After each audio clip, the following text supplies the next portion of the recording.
우리가 일주일 동안 쉬지 않고 일을 하다가 주말이 되어서야 쉴 수 있는 시간이 오고, 또 가족과 마이크가 나오고 있는지 잘 모르겠습니다. 가족과 무엇인가를 함께 할 수 있는 시간이 주어지기 때문에 황금 같은 주말이라는 표현을 사용합니다. 오늘 황금 같은 일요일에 영광교회를 방문하신 모든 분들을 진심으로 환영합니다. 전도하기 위해서 우리가 오랜 시간 함께 기도했는데 몇 분이나 오셨는지 참 궁금해지기도 합니다. 오늘 이 자리에 오신 여러분 모두 정말 감사하고 또 환영합니다. 일요일에 교회를 오고 가느라 두세 시간 정도 사용하고 나면 다른 무엇인가를 하기에는 시간이 참 애매해집니다. 여러분들의 그 귀한 시간을 내셔서 오늘 영광교회를 방문해 주셔서 너무나도 반갑고 그리고 또 고맙습니다. 교회가 다른 종교들보다 전도하는 일에 더 열심을 내는 것은 여러분들로부터 무엇인가를 얻어내기 위해서가 아니라 여러분들에게 꼭 알려드리고 싶은 너무나도 귀한 소식이 있기 때문입니다. 그 귀하고 좋은 소식은 바로 하나님께서 여러분들을 사랑하신다라는 소식입니다. 오늘 읽은 성경 말씀에 보면은요, 하나님이 세상을 이처럼 사랑하사 독생자를 주셨으니 이는 그를 믿는 자마다 멸망하지 않고 영생을 얻게 하려 하심이라 라고 말씀합니다. 지금 읽은 말씀에 나오는 독생자는 예수님을 뜻하죠. 하나님께서 우리를 구원하시기 위해 예수님을 이 세상에 보내주신 것이다 라고 성경은 말씀합니다. 만일 우리의 인생이 멸망당하는 결말을 향해서 가고 있지 않는 것이라면 지금 읽은 이런 성경 말씀이 우리에게 전혀 필요 없는 소식일 뿐일 것입니다. 그러나 모든 인류는 멸망당하는 결말, 즉 죽음을 향해 나아가고 있기 때문에 오늘 이 성경의 말씀이 세상에서 가장 좋은 소식이 될 수 있는 것입니다. 이 세상에서 어느 누구도 인생의 마지막이 죽음으로 끝나는 것을 피할 수 있거나 막지 못합니다. 인간이 죽음을 피하지 못하는 이유가 무엇일까요? 세상에서 아주 똑똑한 사람들이 이 질문에 대한 여러 가지 대답을 해줄 수 있습니다. 예를 들어 과학자나 철학자들이 죽음이란 무엇이고 죽음에 대해 또 이런저런 자세한 설명들을 해주기도 합니다. 그러나 죽음에 대해서 아무리 설명을 잘 해주는 사람이 있다 할지라도 인간이 왜 죽음을 피할 수 없는 존재가 되었는지 알지 못하고 있고, 그리고 죽은 후에는 어떤 일이 일어나게 되는지도 알지 못하고 있습니다. 성경은 죽음이 죄의 결과라고 말씀합니다. 그리고 육신이 죽은 후에는 하나님의 심판을 받는 자리에 서게 된다는 사실을 성경은 말씀합니다. 그런데 인간이 가진 죄의 문제에 대해 깊이 고민하는 것은 기독교에만 있는 가르침은 아닙니다. 종교학자들이 고등 종교로 분류하고 있는 종교들을 보면 모두가 다 죄의 문제를 아주 심각하게 여기며 죄의 문제를 해결하지 못하면 지옥과 같은 곳에 가게 된다거나 또는 이 세상에 다시 태어나서 업보를 치러야 한다라고 가르칩니다.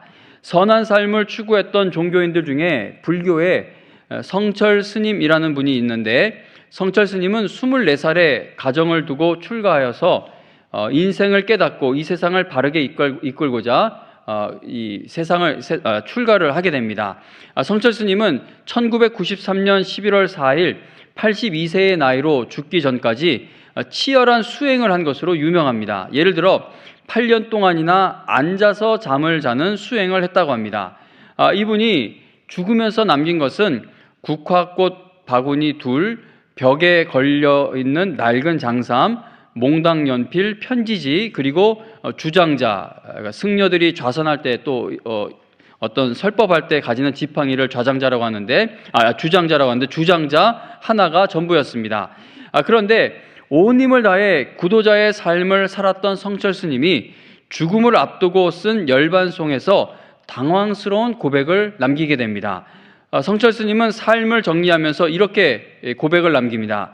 평생에 걸쳐 남녀의 무리를 속였으니 하늘에 가득한 죄업이 수미산보다 높구나. 산채로 무간지옥에 떨어져도 한이 만 갈래나 되네. 한 덩이 붉은 해는 푸른 산에 걸려있다. 지금 읽어드린 성철 스님의 마지막 고백을 보면 마치 끝이 없는 지옥으로 떨어지는 것이 전부라고 고백하는 것처럼 들립니다. 물론 해석하기에 따라 성철 스님의 겸손한 고백이라고 말할 수도 있을 것입니다. 불교계에서는 긍정적인 의미로 이 글을 해석하지 않을까 생각됩니다. 저는 불교에 대해 잘 알지 못하기 때문에 성철 스님이 남긴 글을 제대로 설명할 수가 없고, 그리고 또 불교계에서는 이 글을 어떻게 해석하고 있는지도 저는 잘 모릅니다. 그러나 성철 스님이 한 이 말, 그분이 남긴 이 말을 있는 그대로 해석을 해보면 이렇게 풀어 쓸 수 있습니다. 평생 동안 거짓된 가르침으로 많은 사람들에게 잘못된 가르침과 방향을 제시하였으니 그동안 내가 쌓은 죄가 수미산보다 높구나. 수미산은 불교에서 말하는 아주 상상 속에 있는 산인데, 상상할 수 없을 만큼 큰 산을 의미합니다. 내가 쌓은 죄가 수미산보다 높구나. 그러므로 살아있는 채로 고통을 당하며 끝이 없는 지옥에 떨어지게 되니 한이 만갈래나 되네. 한 덩어리 붉은 해가 저기 푸른 산에 걸려있네.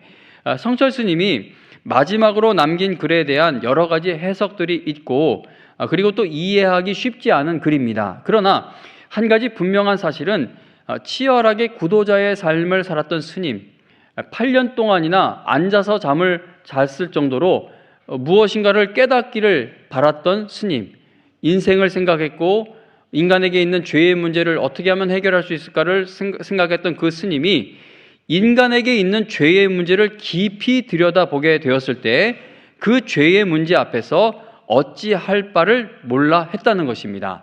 그러니까 이분이 남긴 글에 대한 해석을 제가 감히 함부로 이렇다 저렇다 할 수는 없지만 그냥 있는 그대로 놓고 읽어보면은 최소한 한 가지 확실하게 알 수 있는 것은 인간이 가지고 있는 죄의 문제를 아주 정직하게 들여다보았을 때 그 죄의 문제 앞에서 어찌할 바를 몰라 하게 된다는 겁니다.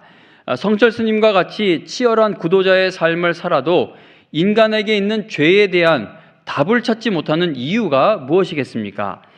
이 스님처럼 어느 누구에게도 나쁜 짓을 하지 않고 재물에도 욕심을 내지 않으며 고요히 자기 마음을 다스리는 일에 평생 힘을 다하는 삶을 살아도 인간의 죄의 문제를 해결하지 못하는 것은 죄는 단순히 행위의 문제가 아니기 때문입니다. 종교개혁가 마틴 루터는 죄와 관련된 인간의 정체성을 이렇게 표현했습니다.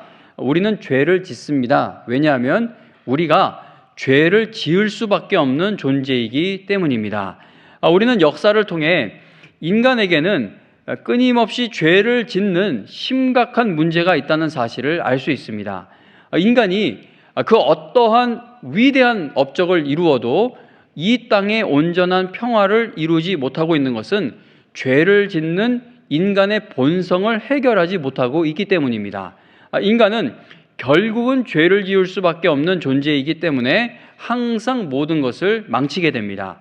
세계의 역사를 보면은 크고 작은 평화회담이 숫자를 다 세기도 힘들 만큼 많이 있어 왔죠. 우리 학교 다닐 때 역사 시간에 보면 이런 평화조약, 평화체결 이렇게 저렇게 평화를 약속하는 그러한 역사적 사건들이 참 많은데, 그러나 진정한 평화를 성취했던 적은 한 번도 없습니다. 오히려 평화를 얻기 위해 참혹한 전쟁을 계속 일으키고 있습니다. 인류의 역사를 보면 위대한 나라를 건설한 후에는 타락하게 되죠. 어떤 한 나라가 제국이 되거나 아주 초강대국이 되면 그 후에 이어지는 것은 윤리적, 도덕적으로 타락하게 되는 겁니다. 사람이 큰 권력이나 부를 갖게 되었을 때 도덕적으로, 윤리적으로 부끄러운 일들 행하는 경우를 우리가 얼마나 많이 보아왔습니까? 법이 없이 안전하게 지탱될 수 있는 사회라는 것은 없습니다. 왜냐하면 인간에게는 죄라는 문제가 있기 때문입니다. 그 어떤 철학자도, 어떤 권력자나 정치인도, 어떤 기업인도, 어떤 학자도, 그 어떤 사람도 인류의 평화를 이끌어내지 못했고, 그리고 앞으로도 세계의 평화를 이루지 못할 것입니다. 인간이 가지고 있는 죄의 문제를 먼저 해결하지 않는 이상 고통과 눈물을 이 땅에서 지우지 못한다는 겁니다. 세계의 역사를 보아도, 그리고 개인의 삶을 보아도 인간에게는 죄를 짓는 문제가 분명하게 존재하고 있지만 사람들은 하나님을 찾아가서 이 문제를 해결하려고 하질 않습니다. 하나님을 만나야만 죄의 문제가 해결될 수 있는 이유는 이거 하나님 말고도 해결 방법이 있지 않겠냐? 근데 지금까지 수천 년의 이 역사를 기록되어 있는 어느 나라의 역사든 세계 역사를 보면요, 아무리 뛰어난 사람이라 할지라도, 사상가라 할지라도 이 죄의 문제를 해결을 하지 못합니다. 이건 오직 하나님만을 만나야 해결될 수 있는 문제인 것인데, 하나님을 만나야만 죄의 문제가 해결될 수 있는 이유는 인간이 하나님을 떠난 것에서부터 죄가 시작되었기 때문입니다. 하나님의 말씀인 성경은 세상의 창조 과정과 이 세상의 처음 모습을 우리에게 보여줍니다. 시간 관계상 그 많은 성경에 기록되어 있는 창조의 내용을 자세히 살펴볼 수는 없고 한 구절만 말씀드리자면, 창세기 1장 31절에서 하나님이 지으신 그 모든 것을 보시기에 심히 좋았더라. 저녁이 되고 아침이 되니 이는 6째 날이니라 라고 말씀합니다.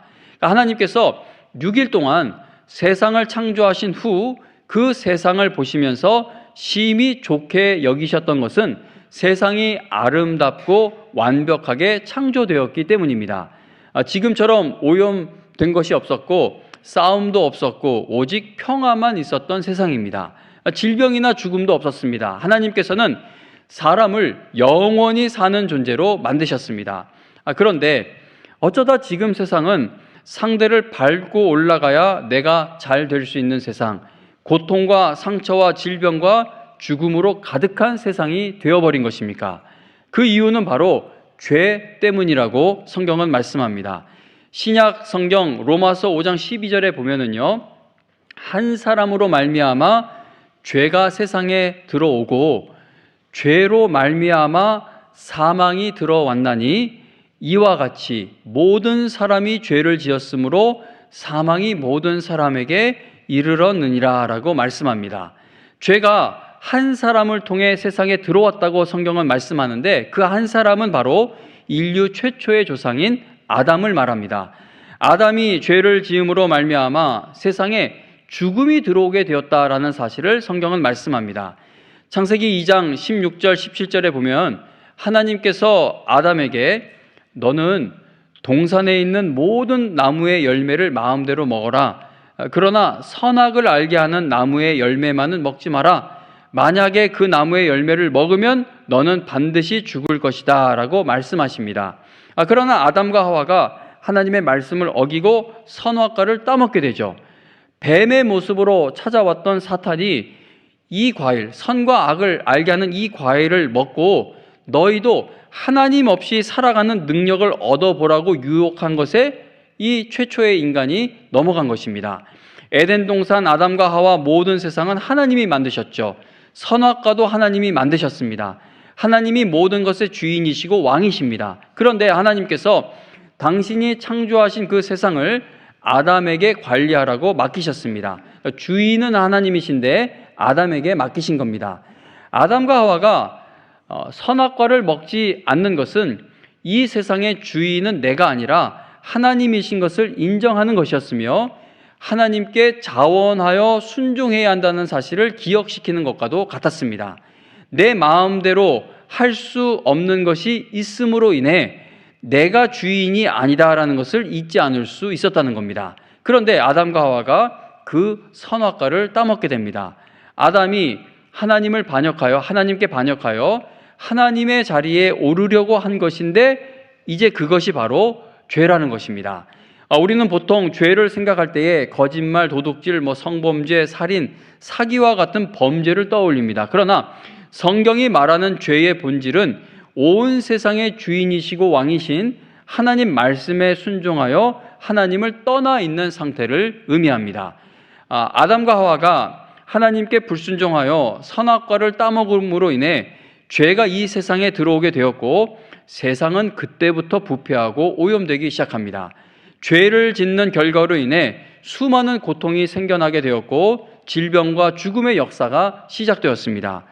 빛이 어둠과 공존할 수 없듯이 의로우신 하나님은 죄와 공존하실 수 없습니다. 하나님은 의롭고 공의로우신 분이기 때문에 죄를 반드시 심판하셔야 합니다.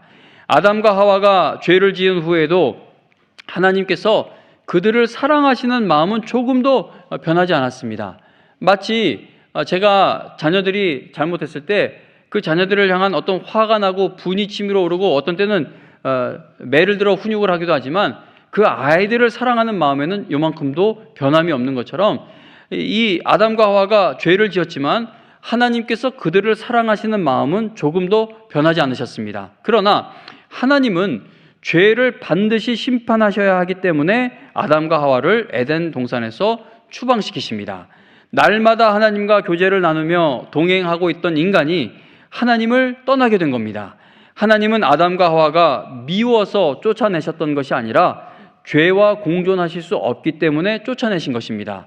하나님은 쫓겨나는 아담과 하와를 여전히 너무나도 사랑하셔서 언제 인간은 그들을 반드시 구원해 줄 구원자를 보내주실 것을 약속해 주시면서 그들을 쫓아내십니다.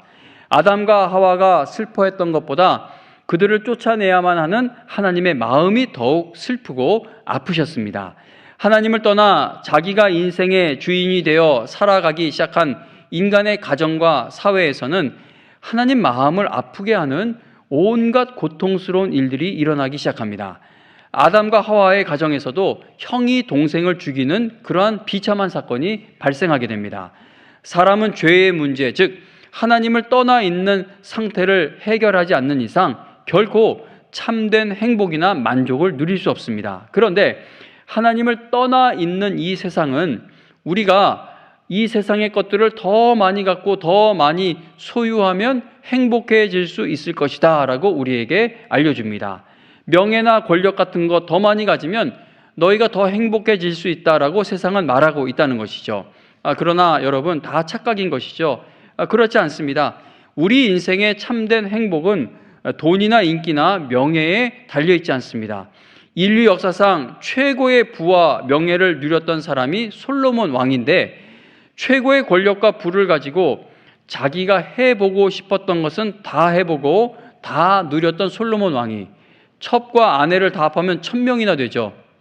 그리고 오늘날로 치면 심심하면 뭐 BTS든 누구든 자기 왕궁으로 다 불러서 이렇게 콘서트를 시킬 수도 있을 만큼의 힘이 있었고 왕궁 안에 큰 동물원이든 뭐 식물원이든 자기가 짓고 싶은 거 해보고 싶은 거 다 해볼 수 있었던 그 솔로몬 왕이 전도서 1장에서 헛되고 헛되며 헛되고 헛되니 모든 것이 헛되도다.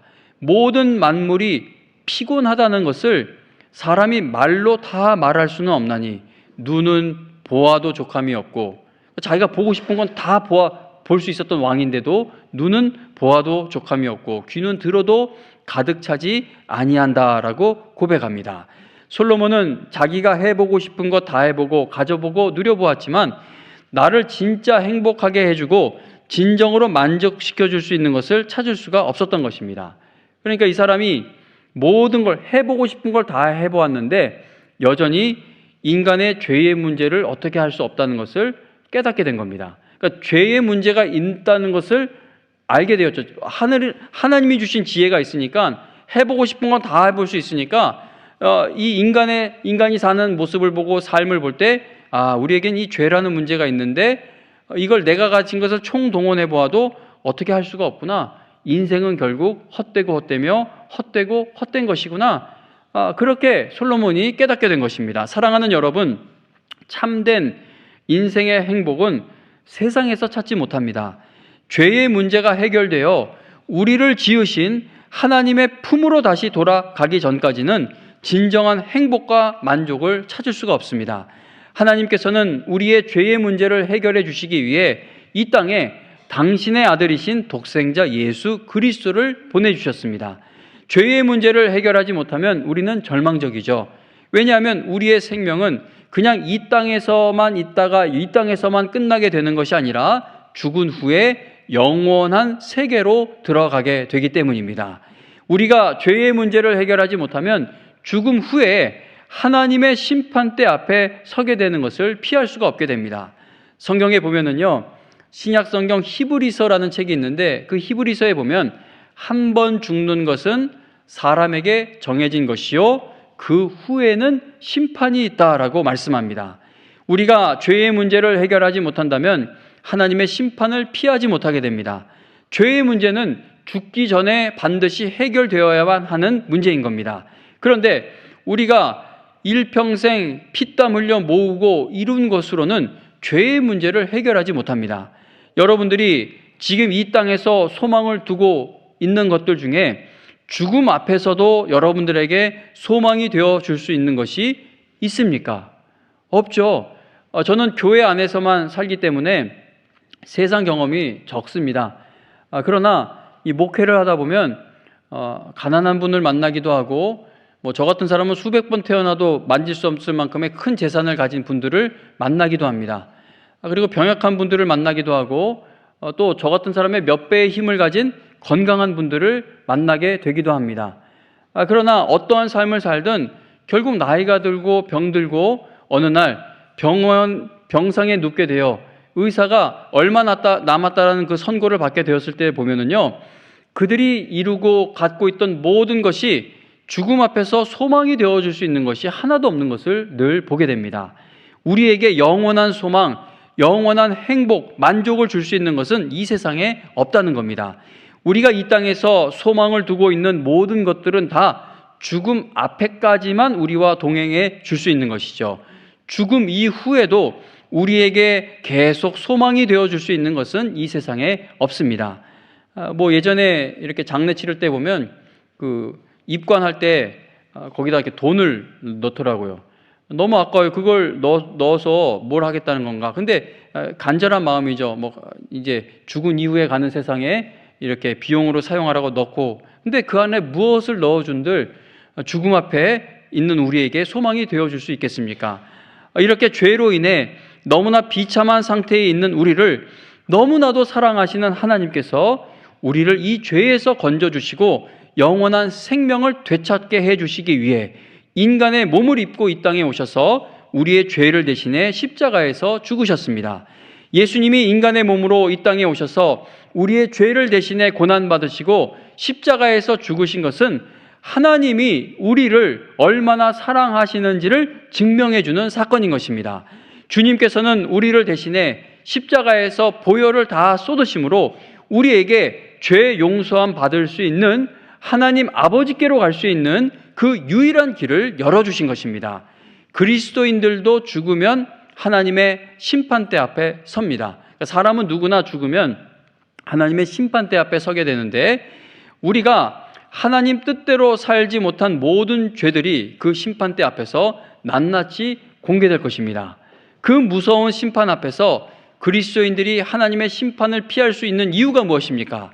우리가 받아야 할 그 끔찍한 죄의 결과, 죄의 심판을 예수 그리스도께서 이미 십자가 위에서 우리를 대신해 다 짊어지고 죽으시고 그리고 부활하셨기 때문입니다.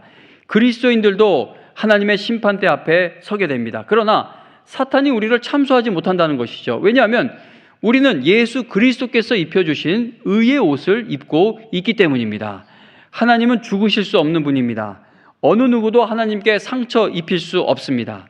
그런데 그러한 하나님께서 상처 입을 수밖에 없고 고통당할 수밖에 없고 죽을 수밖에 없는 이 연약한 인간의 몸을 입고 이 땅에 오셨습니다. 왜 이 땅에 오셨습니까? 왜 이 고난당하는 자리에 오신 겁니까?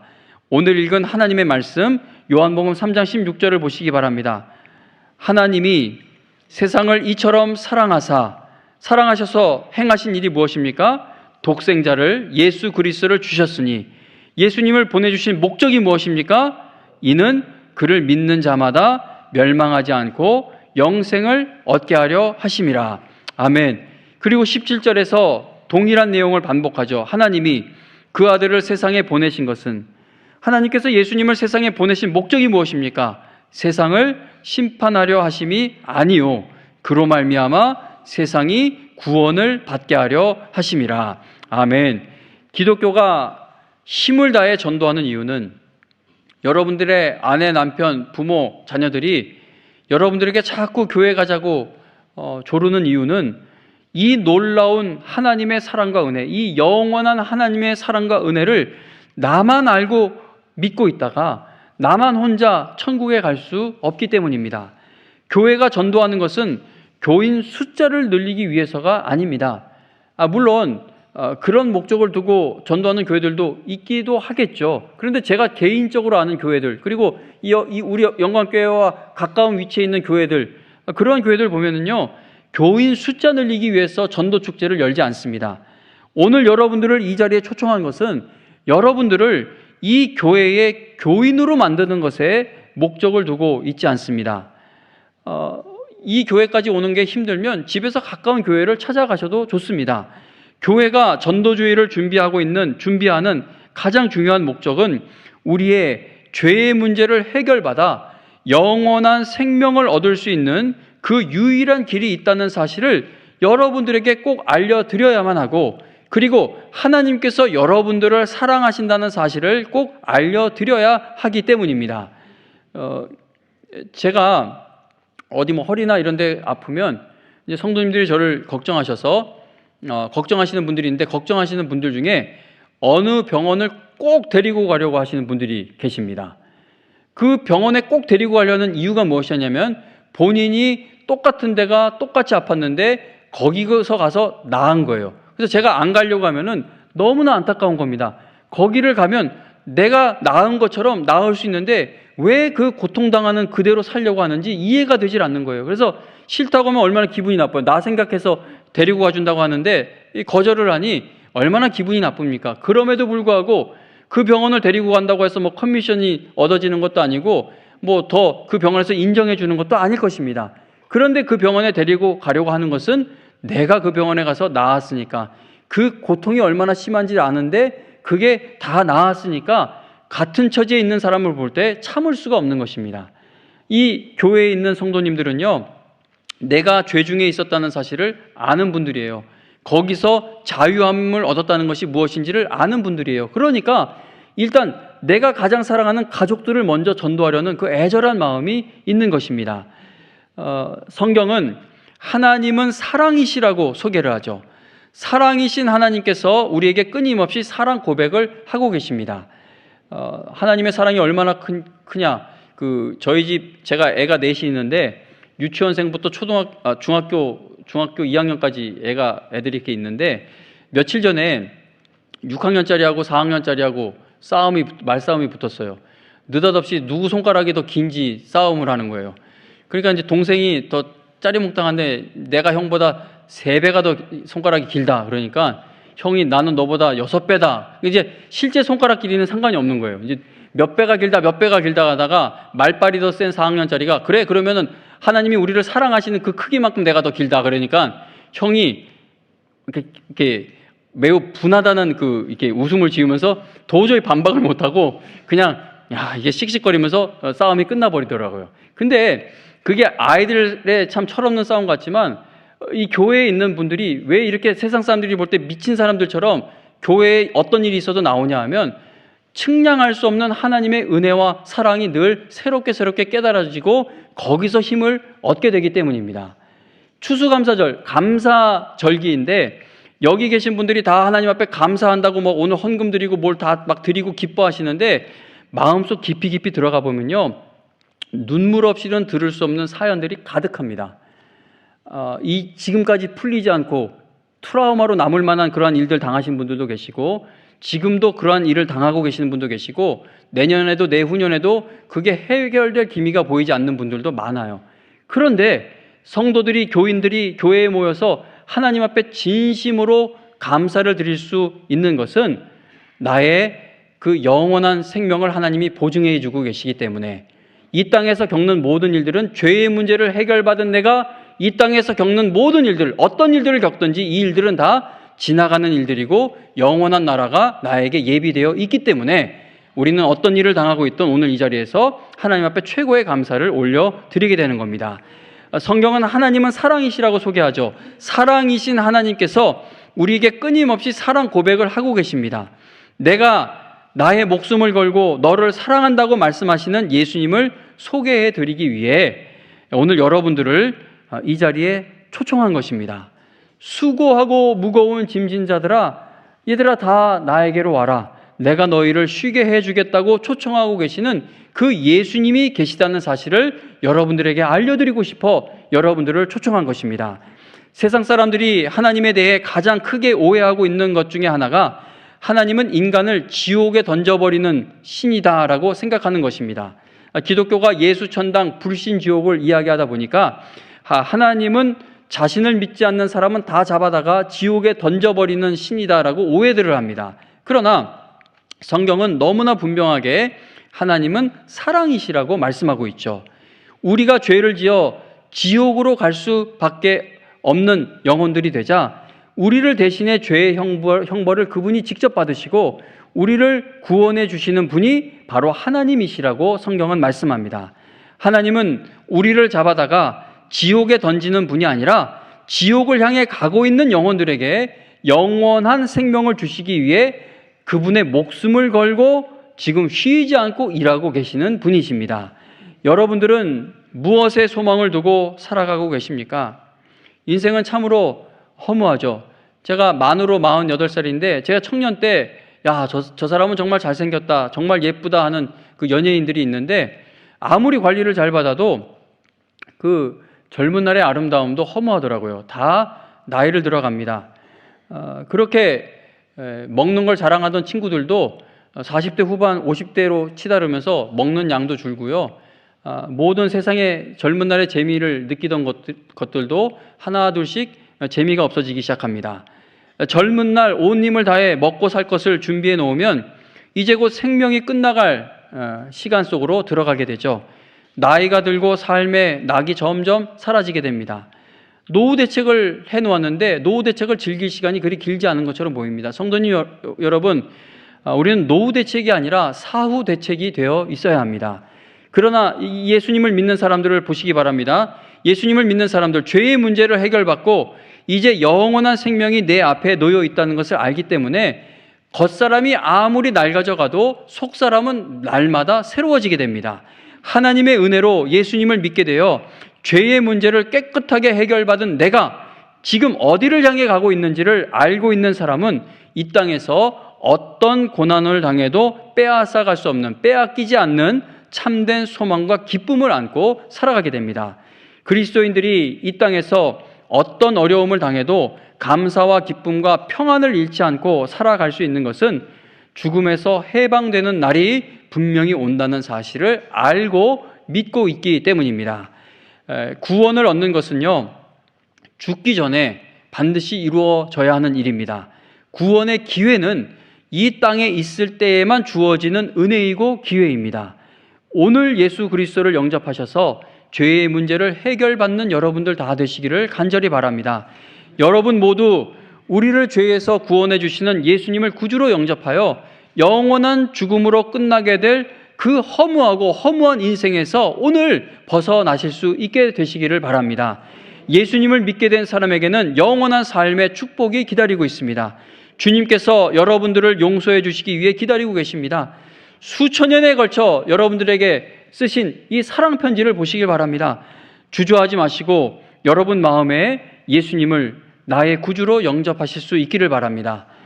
더 길게 말씀을 전할 수가 없죠.